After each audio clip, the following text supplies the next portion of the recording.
Episode 197, Kristen Carter, host of the I Have ADHD podcast. Just as a human, of course, we are all making mistakes constantly.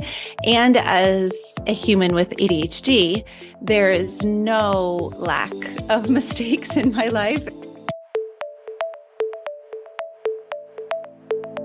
I'm Mark Graban. This is My Favorite Mistake.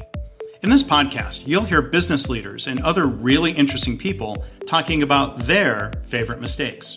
Because we all make mistakes, but what matters is learning from our mistakes instead of repeating them over and over again. So this is the place for honest reflection and conversation, personal growth and professional success. Visit our website at myfavoritemistakepodcast.com. To learn more about Kristen, her podcast, and more, look for links in the show notes or go to markgraban.com/mistake197. If you like the episode, please share it on social media. It would be great. It would be really helpful if you could go to Apple Podcasts or Spotify and post a rating or a review. As always, thanks for listening. Well, hi, everybody. Welcome back to the podcast. My guest today is Kristen Carter. She's a serial entrepreneur. She's a mindset coach for adults with ADHD, that's why I invited her here. I've listened to so many episodes of her podcast. It's called I Have ADHD. Since I got diagnosed last year myself, formally, as having ADHD. So search for I Have ADHD wherever you're listening to this, or you can go to our website, ihaveadhd.com. So Kristen, thank you for being here. How are you? Hey, Mark. Thanks for having me. I'm very well. Thanks. Yeah, it's a cold, rainy day here in Pennsylvania, so I'm just trying to stay warm. Yeah, it's kind of a cold, snow on the ground day in southern Ohio. So pretty similar. But yeah. It's funny, the answer, at the beginning of all your episodes, you always kind of announce three things. I didn't know if that was going to be your answer to how are you doing. Medicated, caffeinated, ready to roll. The same here. So medicated, caffeinated, hopefully not overly caffeinated. Oh man. And likewise ready to roll. But, again, as I, started really trying to deep dive, learn about ADHD last year, again, your podcasts have been so informative, and I feel like it's good information, so, the sources and the people you cite. And so, just between all the information and just the way you share about yourself and your ADHD journey, that's been helpful and inspiring for me. So again, thank you for that. I'm so glad. Thank you for saying that. Yeah, I'm really glad to hear that. Yeah. And so I think we'll delve into that topic later on here. But as we always do here, I don't know if your story is related to ADHD or not. But the different things that you've done in your career, Kristen, what would you say is your favorite mistake? It was such an interesting process to think through which would be my favorite mistake, because just as a human, of course, we are all making mistakes constantly.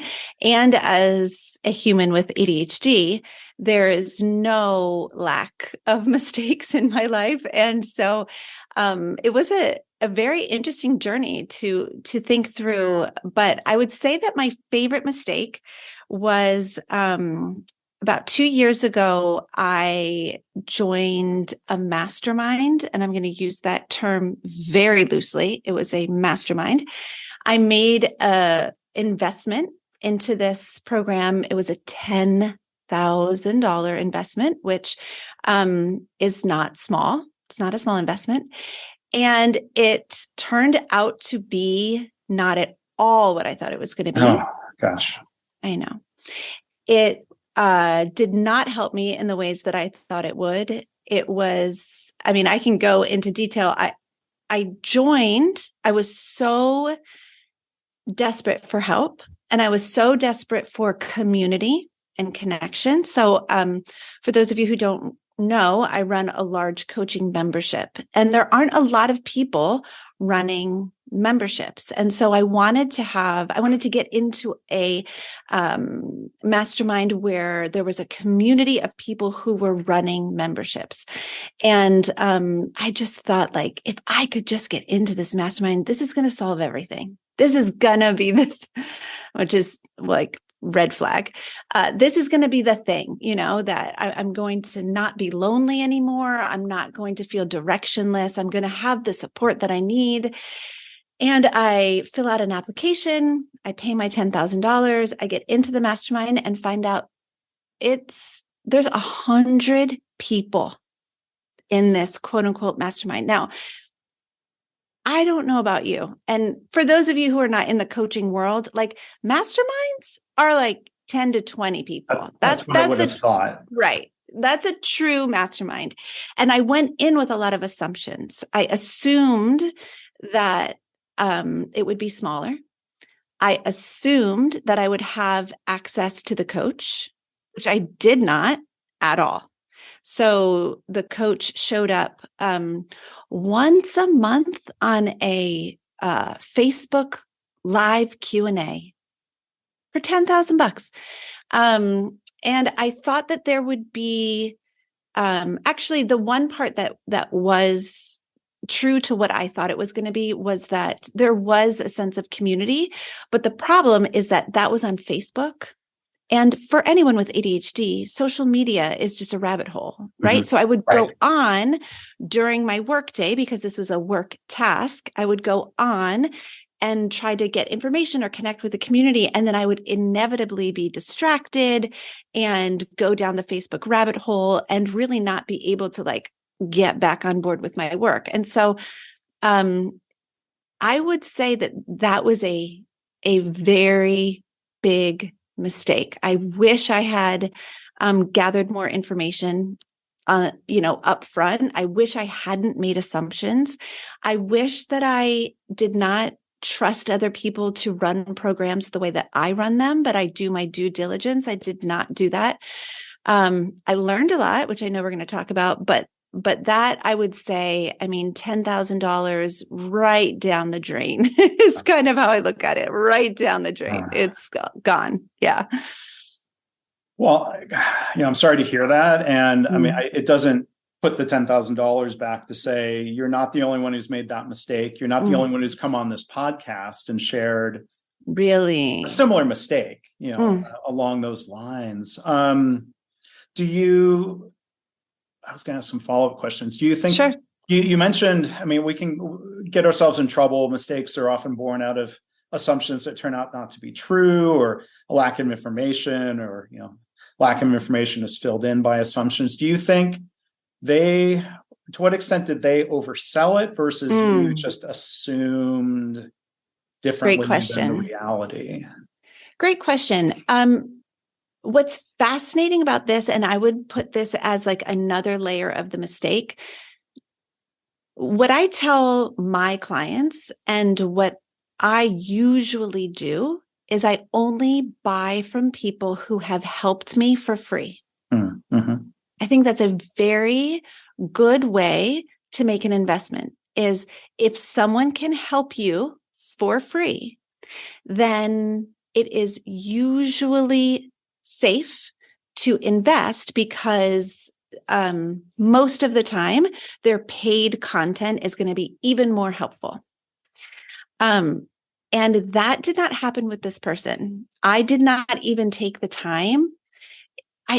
I didn't take the time to let him help me for free. I was just like, I want it now. Let's go. I was very much in a place where I thought the answers were outside of me and I needed to go find someone else who had the answers. And I think that's really common for humans, especially humans wanting to reach big goals, especially humans wanting to reach big goals who are doing it for the first time. And so I was really like, this is my first time charting this territory, navigating this territory. Someone else knows how to do this. I'm not the one who knows. So I need to go find that person. Oh, here's someone successful. Oh, they help people with memberships. Perfect. I'll just make sure that I get in their sphere and I'll just give them my money so that they can solve my problems for me, rather than really believing like, okay, I actually know what I'm doing. And I actually have the capacity to answer these questions for myself. I just really need to lean in on what I already know about my clients, about my business, and about myself. Yeah. Well, I really appreciate you sharing, the story and those reflections around that. It's tough when we have that moment of realizing, did I make a mistake? I mean, did that happen? It almost sounded like it happened very early in the membership. Did you explore, like, can you get out of this? Could you get a refund? I'm curious what happened to trying to process at the moment. Was it a mistake? Yeah. In the first month, as I began to explore the materials, there were a lot of like training videos in a membership portal. And I am all about training videos. Like my membership has that as well. It's great. But they were really lacking in substance. And so I would click through the videos and be like, I already know this crap. Like literally that's what I would be like, I already know this, like not solving any of my immediate pain points. And then after we had our first Q&A where I was like, wait, what? Like, this is it? I mean, so my members within my focus program, I'm in there 3 hours a week. That's very different from 1 hour a month of a Q&A, right? So oh my word, I just could not compute. I was like, where's the rest of it? That's really how I felt. Wait, where's the rest of it? I don't understand. And so in that first month, I was like, crap, I think I made a mistake, but I was not thinking of asking for a refund for 2 reasons. Number one, actually maybe 3 reasons, probably 3 reasons. Number one, I had the money to invest. So I wasn't investing from a place of lack. I was investing from a place of, I had a budget for it. I just put that money toward the quote unquote wrong thing, right? Number 2, this is so personal. I don't know if I should share it. It's hard to be a company owner and get requests for refunds. Mm-hmm. I'm in that position, right? Yeah. And I know that that's difficult. And so I think I was maybe taking a little too much responsibility for like the way that they would feel. And so I was like, I have the money. It was my mistake. I don't need to request a refund. And I forget the third reason. I think I did have a third reason. Oh, maybe I just wasn't confident enough, or really, maybe I just felt it was my fault. Like it's my fault. I didn't do my due diligence. So I didn't want to like put that on them. I was like, this is pretty much my fault. So, and I wasn't even in a sales funnel for them. I went out, I found them. I said, oh, you can solve my problem. And I got in, so if I felt like they oversold it, I probably would have. And you might have had if you will, a spidey sense if it was hard sell or oversold. It could be a turnoff, right? Yeah, that's very true. Yeah. So I'm curious, do you have advice for others, or as you think through, for people who maybe haven't tried a mastermind type format, are there certain situations where one-on-one coaching is really the only way to go versus being part of a group? Do you have thoughts on that? This is why I chose this as my favorite mistake, because I learned so much. I learned that people need to be taught what a mastermind is. You can't just call something a mastermind without actually defining it. What does that mean? It's such a buzzword right now, but it is, in our industry, the coaching industry is not regulated. And so we're all just making crap up. And it's important to know that. It's really, really important to understand that if you are considering investing in a coaching program, in a membership, in a mastermind, you need to have that person specifically define the terms for you. And so I sold a mastermind this past summer, and I explicitly laid everything out. No more than 10 people. we will meet 3 times a month with me. I will be there for an hour, 3 times a month. And then you'll meet 1 time a month as a mastermind group of peers, without me. And so like defining those terms, that's what I consider to be a mastermind, that would work well for like the ADHD brain.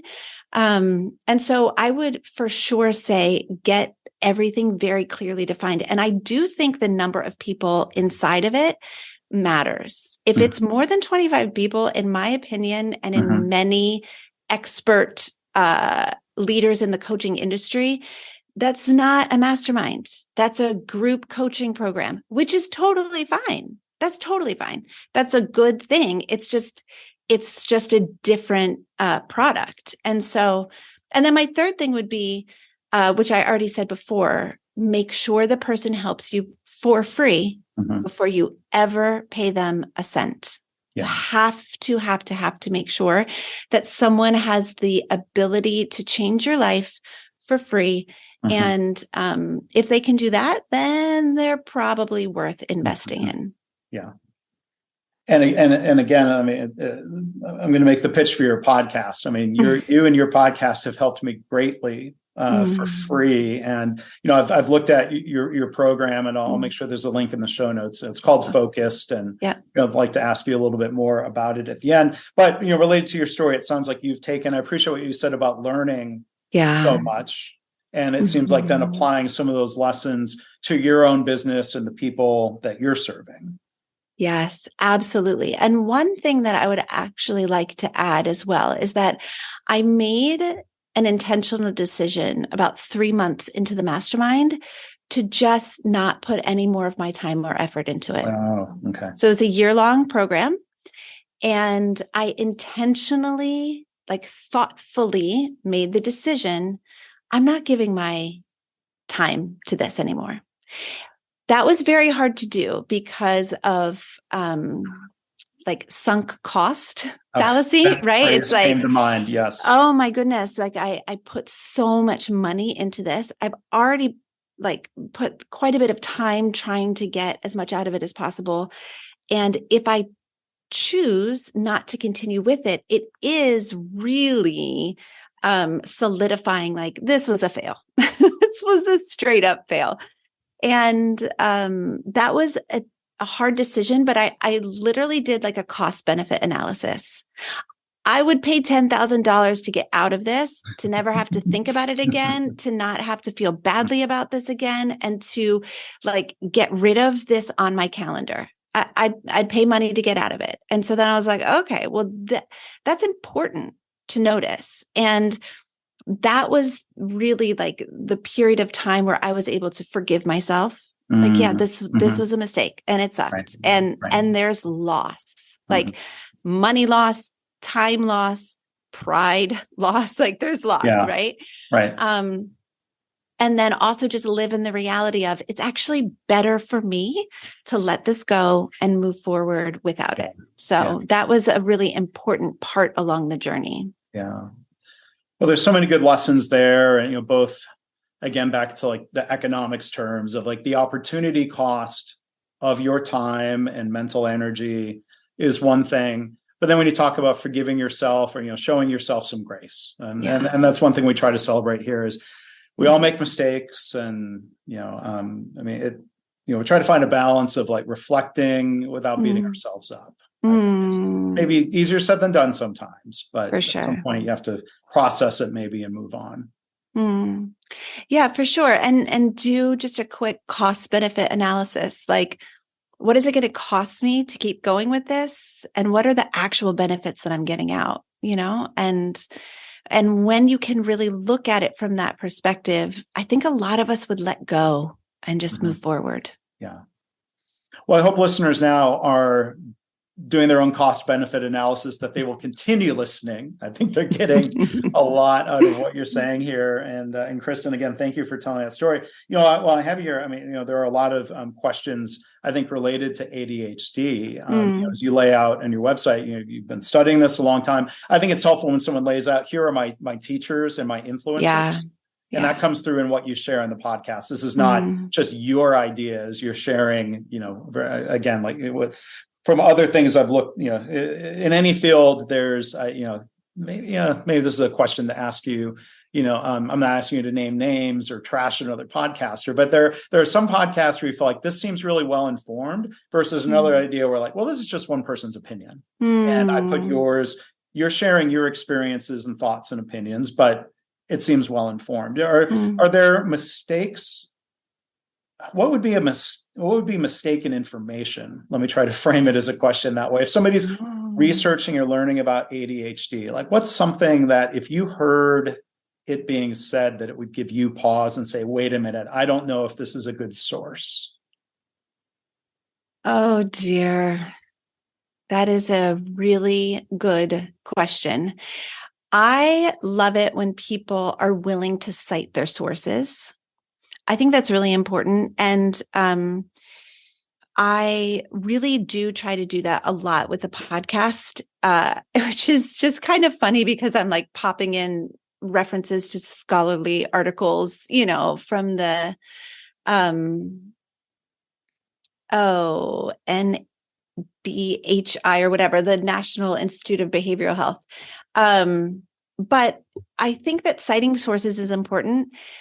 There are certain things that when people say them, and I'm gonna go ahead and say it, but there are certain things that when people say it, it does give me pause. For example, if someone is talking about the gift of having ADHD, like ADHD is actually a gift and ADHD is actually a superpower, that really gives me pause I stop and think, do they really understand the brevity of this diagnosis? Do they really understand the depth? Have they done enough reading and enough research and enough studying to understand that untreated ADHD can lead to so many devastating side effects, including like a shortened life expectancy? So like, this is not something I know that there are people that want to put a positive spin. I don't think we actually need a positive spin. I think that people who are really grounded in reality can look at something like an ADHD diagnosis and know that it is something to be taken seriously, but also that we can truly thrive and reach our potential beyond that diagnosis. But I would say that is my biggest red flag when someone approaches the conversation about ADHD as a gift or as a superpower. Immediately my radar is going off because it shows me that they haven't done a lot of research and reading. Other than Ned Hallowell, God bless Ned Hallowell, no ADHD expert ever says that it's a gift. When you look across the board of psychologists, psychiatrists, Dr. Ramsey, Dr. Barkley, Sari Sold, like all of the people, nobody is saying it's a gift. Those who are doing the research, those who are in the trenches of the diagnosing and treating the disorder, none of them are saying it's a gift. And when Dr. Hallowell, bless his heart, was on my podcast, I very respectfully and kindly confronted him about like, you say it's a gift, but like, how can you say that? And what he so graciously explained was when it's treated, when it's properly diagnosed, when it's taken care of, there are so many gifts to be found in the person with ADHD. And like, I was like, yes, hallelujah, totally co-sign. So yeah, I think that would probably be the number one thing. Okay. And then we kind of jumped into it, and a lot of people don't know, and this is one area where you were really helpful for me, is like coming up with a definition of ADHD. I probably should have asked that before diving in some of the details, and you do it succinctly. When someone says, hey, Kristen, what is ADHD? I love that question. So I'm going to read from my notes because part of having ADHD is having poor working memory, which means like those really beautiful phrases do not stay in our brains for very long. Okay. So ADHD stands for Attention Deficit Hyperactivity Disorder, which is a terrible name for it because we do not have a deficit of attention. What we have is an inability to regulate our attention. So ADHD is a disorder of regulation. We struggle to regulate our attention, our behavior, and our emotions. And I think that that is the most like concise, succinct definition. We struggle to regulate attention, behavior, emotions. We have just as much attention. Yeah. It's just usually on the wrong thing. Yeah. And that phrase has stuck with me, though, that beautiful phrase of the inability to direct the attention. And one thing that I've learned is I finally came to grips with ADHD being something to take seriously, that was causing problems, not like rock bottom, losing jobs, losing relationships, crashing cars every 60 days. And, some of the symptoms or manifestations of ADHD are not, it's not at the extreme end of things, but I realized it was causing problems. One of those around attention, I've learned the difference between not wanting to pay attention and not being able to pay attention. And as I've learned, as I've gone, even with medication, it does not make boring stuff interesting. Yes. But the problems that were manifesting both professionally and sometimes personally was wanting to pay attention and really struggling with why can't I? Why am I driven to go do something else right now? Yeah. And it was hurting professional relationships to some degrees. Yeah. It didn't look, I've apologized to a lot of people of times where I felt like I wasn't giving attention. I was losing out. It may have come across as disrespectful, to them. And that's something that has been easier. I wouldn't say easy or solved or fixed, but that was, I think that, it's like the ADHD, brain says, okay, well, that's interesting right now. And that's something I need to do, I want to do right now. Not even so much the need, want, right. Might be a better word. And so there was that piece of it. But then, I'll tell you what was an eye opener for me. And this is that bad social media habit.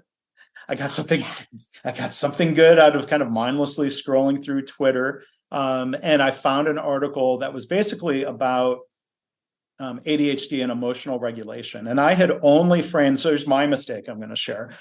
I only, feel like ADHD, attention deficit.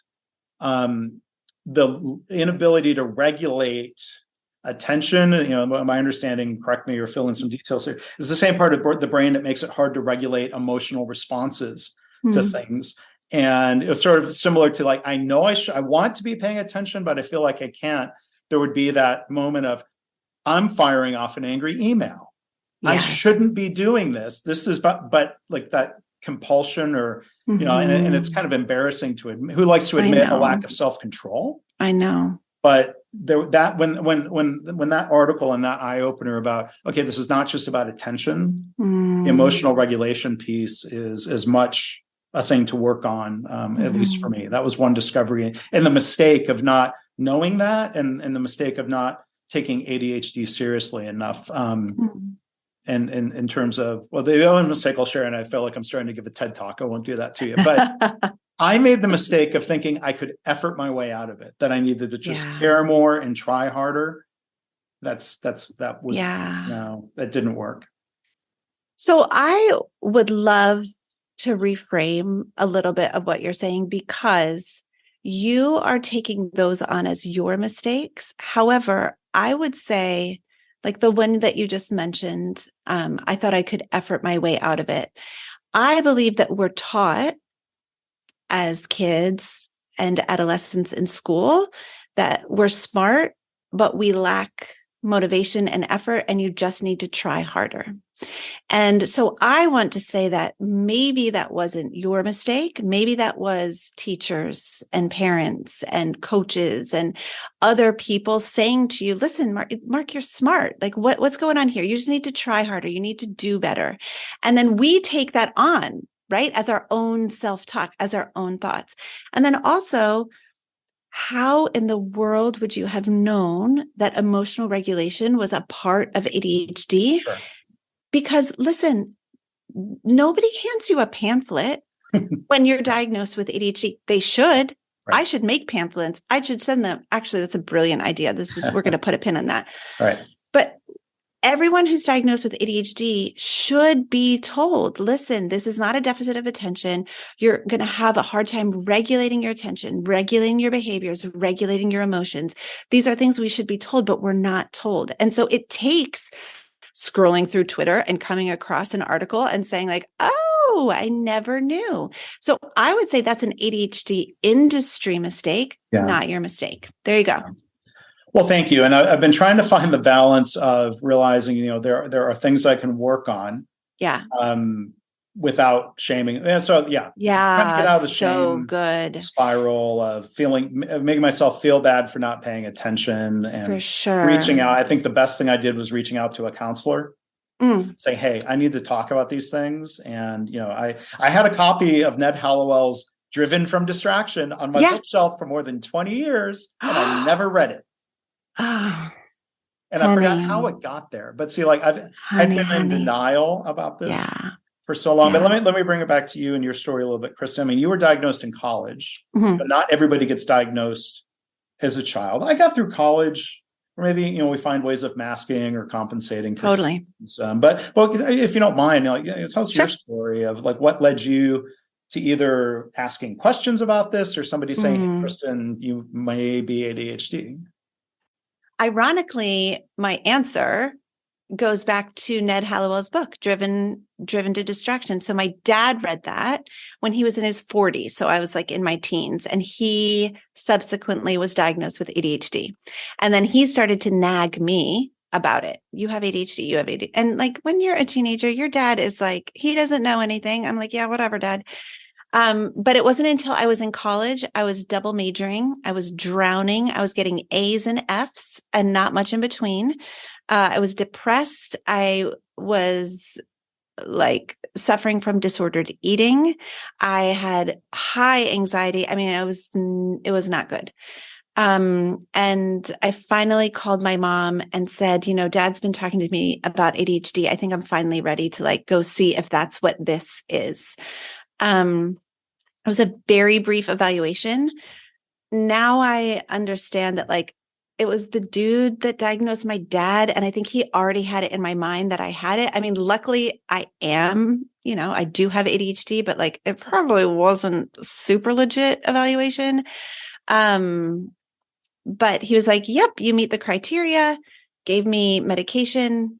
And I like, the medication for me was so helpful. It's exactly what I needed to kind of snap me out of the pit that I was in. And the next semester, my grades went on the fridge.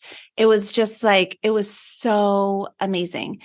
Of course, pills don't teach skills. So, I was still very low functioning, but at least I wasn't suffering the way that I was. Yeah. And then about 15 years later, I was diagnosed again by a psychiatrist. And it was just kind of a confirmation of the diagnosis. Yeah.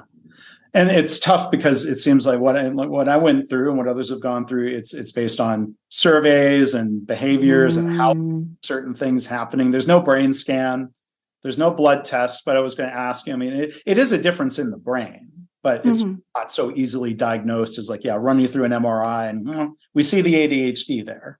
Right. So Dr. Amen actually does a lot of work with fMRI imaging, and he does scans. And I'm not really sure, but like, I think there's a little drama in the industry because it seems to me that Dr. Amen is an outlier, and that there's like the group of psychologists and psychiatrists who are like the in crowd. And then there's like Dr. Amen who's in the out crowd. I'm not exactly sure I wish I could sit down with these dudes and be like, so tell me, like, what's the tea? Give me the scoop. I do know that he does do certain brain scans. Like the frontal lobe will likely look a little bit different, but I think what is very hard is does it look different because of ADHD? Does it look different because of developmental trauma? Does it look different because, I think there could be a number of factors. So if there was a blood test that showed like this genetic mutation or whatever, that would be super convenient. But yeah, we don't have that. It is kind of just like gathering threads from your life of behaviors, and of mistakes. If someone, like, I can sniff it out in 30 seconds when somebody comes to me and they start a conversation and they start talking about their life pattern. I'm just like, I know that I cannot clinically diagnose you, but like, oh my word, please go get evaluated for ADHD, because it is like, we all have such similar stories. Yeah. So this has been, really, really helpful, really interesting. And we're just scratching the surface. So again, I really would recommend people go check out Kristen's podcast. Incredibly helpful. One other phrase, I think this is a phrase you use, neurodevelopmental disorder. I do. Is a phrase, which is different than saying a quote unquote disease. Yep. Would you lump it into quote unquote mental health, or is it? Yes, absolutely. Yep. You would. Okay. Not everyone loves the term disorder, which I love having that conversation, because I think we could have like a really beautiful sparring on people who see the word disorder as being a negative, and people who see the word disorder as being validating and freeing and helpful. And my perception is that both perspectives are perfect. If you don't love the word disorder, just use the word condition, neurodevelopmental condition. That totally works. If the word disorder is validating and freeing and helpful for you, use it. It's great, whatever. But yes, neurodevelopmental. So that refers to, it's in the brain and it's a developmental disorder, meaning it has impaired the way that you develop. So some fun facts about ADHD: people with ADHD are about 30% behind developmentally. That means that while the neurotypical brain might be fully formed at age like 22, 25, the ADHD brain, like an ADHD is not going to land until they're in their 30s. It's very rare that an ADHDer will have a fully formed brain until they're in their 30s. And when I think about myself at the age of 18, making career decisions, I thought a music degree would be a great way to go. I was 18 years old, but I was really functioning at about age 14, right? And so we don't let 14-year-olds make decisions like that. And so just knowing I was developmentally behind or delayed, that's really helpful for me to go back and forgive myself for getting a music performance degree. What instrument, or vocal? Vocal, yeah. And then I minored in piano. So one other question I want to squeeze in before asking a little bit about Focused and the program there.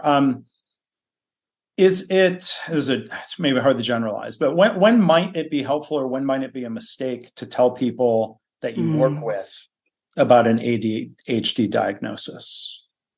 That is a very loaded question. I actually have a podcast episode on this. It's called "Should You Share Your ADHD Diagnosis?" And I would say, first of all, I don't know. Mm-hmm. I don't know. Sure.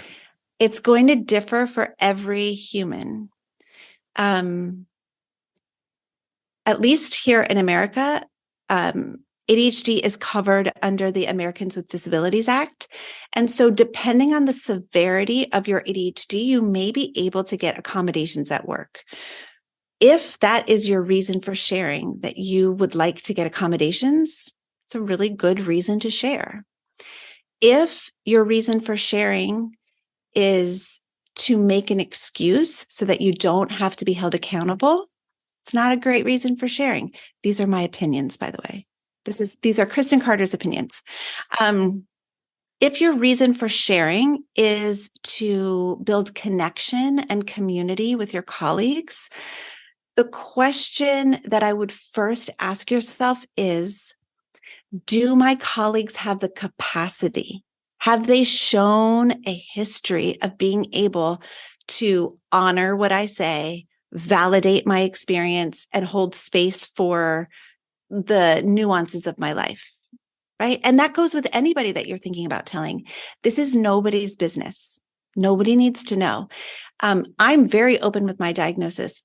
Obviously, it's my life's work, but that is not true for everyone. And so what I always say is, this is nobody's business. You don't have to tell a soul if you don't want to. if you choose to tell, make sure that you're telling people who have a history of being validating, understanding, kind, open.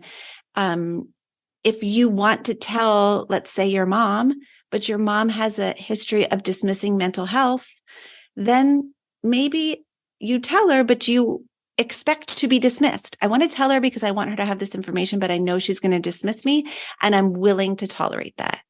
Right. So it's a really nuanced conversation, but I think that understanding why you want to tell someone is really important. So at work, if it's like, I need accommodations and I know that I deserve them because it's covered under Americans with Disabilities Act, great. That's a perfect reason to tell.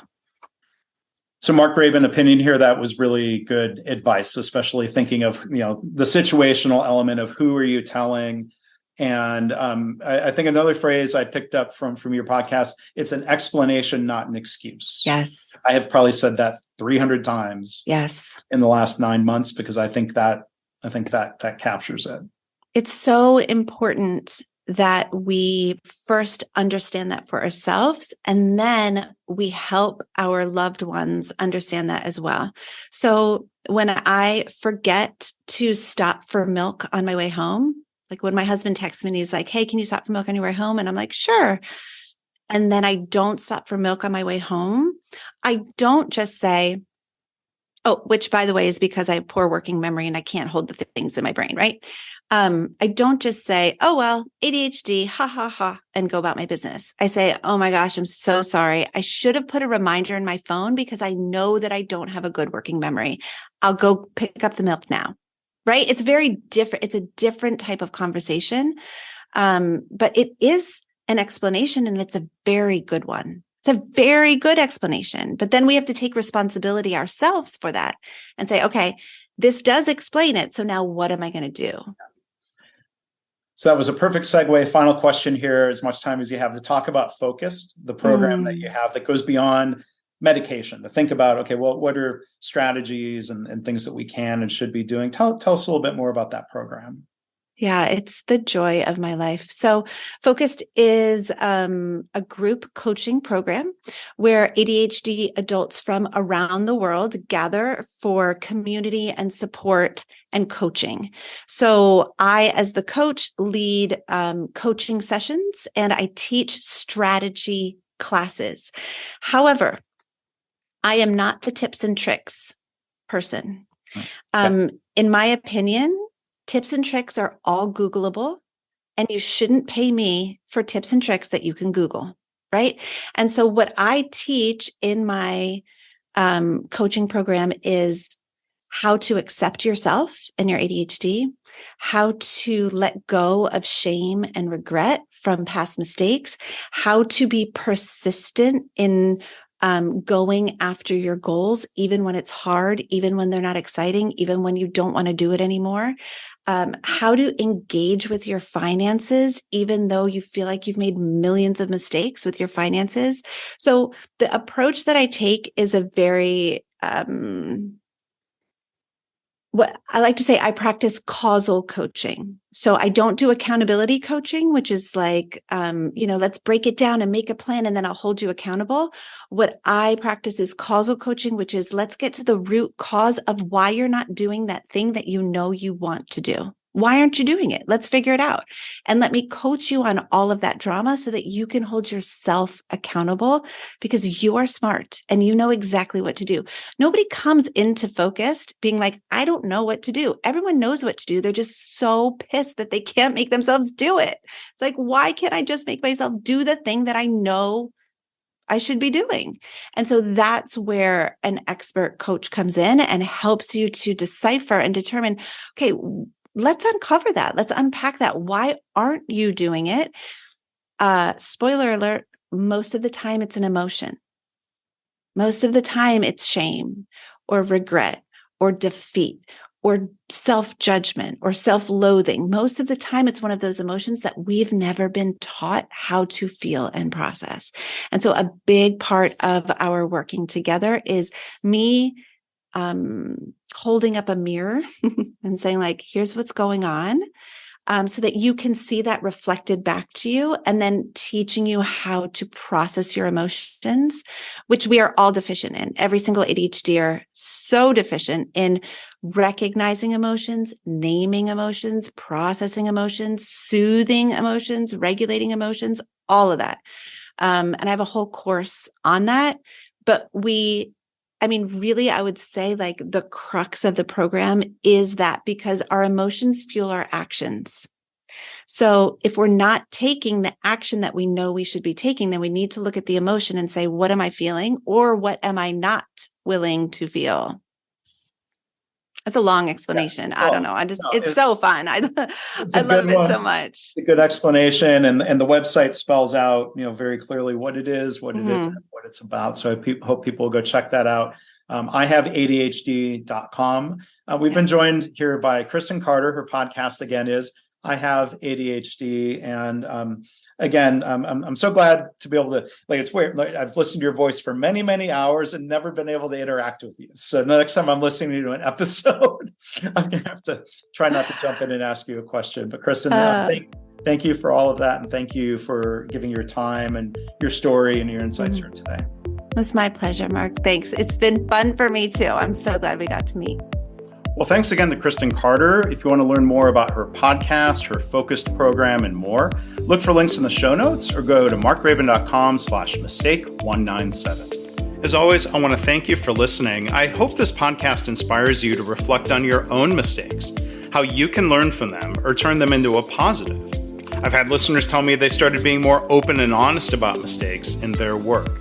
And they're trying to create a workplace culture where it's safe to speak up about problems, because that leads to more improvement and better business results. If you have feedback or a story to share, you can email me, myfavoritemistakepodcast@gmail.com. And again, our website is myfavoritemistakepodcast.com.